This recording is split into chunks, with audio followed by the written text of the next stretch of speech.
question is, what's driving some of this stuff? And how do we turn it around? And where do you all fit into this? Now, the first thing I want to make clear is when we ask this basic question, when we ask why was it or how was it that we landed up with alcohol legal except for that 14-year period in our history of alcohol prohibition? Why is it that cigarettes are basically legal, and even as we cramp down effectively and hopefully more effectively to reduce smoking and all its ills, we're not going to move towards prohibition? Yet these other drugs, marijuana, cocaine, heroin, et cetera, are all illegal?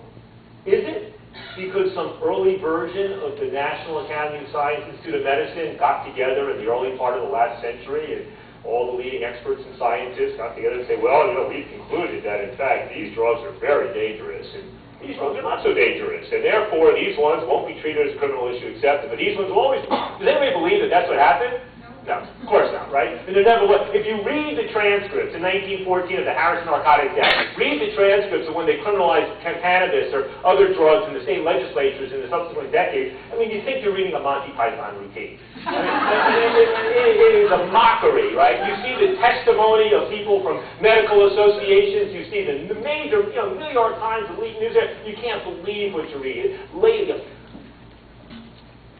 Who were the principal users of opiates in America in the 1870s?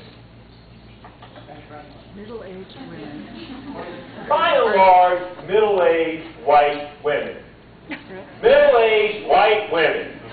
Going through menopause, and they didn't have Motrin, right?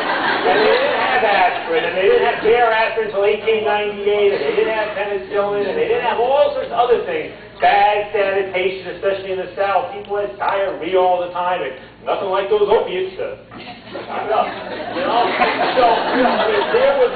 was widely used with a doctor's recommendation, without a doctor's recommendation. You didn't need a prescription. You got it by mail. You got it at the local grocery store.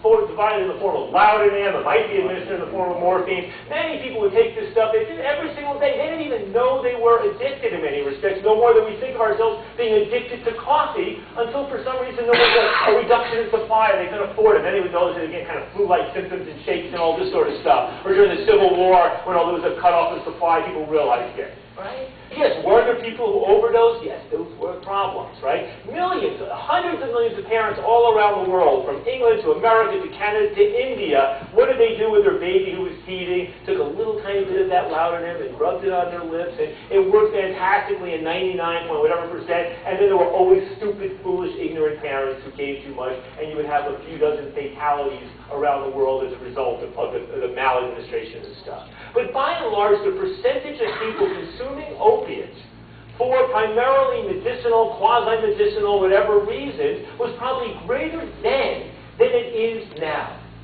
And there is no hard data on that stuff, but there is some reason to believe that the percentage of people dying as a result of opiate-related overdose, drug combinations, was probably less back then than it is right now.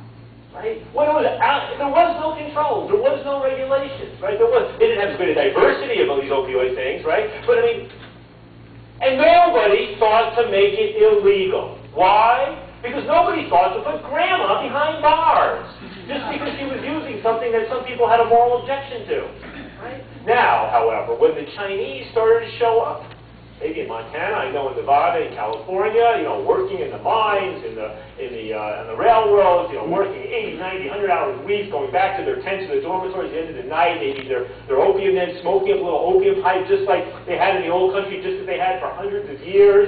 And people began to worry, oh my God, those opium dens, what are those Chinamen with that smelly opium? They're going to seduce and addict our white women and turn them into opium slaves. And we got the first drug prohibition laws in America in the 1870s, 1880s in California, Nevada. The first anti-cocaine laws. Right, cocaine in Coca-Cola till 1900. To my knowledge, no massive Coca-Cola addiction problem in America. I never read about it. Maybe it was. right? You had cocaine. And yes, that people began, because with the development of the pharmaceutical syringe in the mid-19th century, there were people injecting and doing bad things. I don't think there was crack, by the way, even though cocaine was amply available. I don't think people were really smoking that stuff back then, right? But people were not talking about making this stuff illegal until it started to be used by black men, by Negroes in the South in the first decade of the century, on the docks in New Orleans, taking this white powder up their black noses, and who knew what they might do to our women and our children, and raised and powered with this cocaine, right?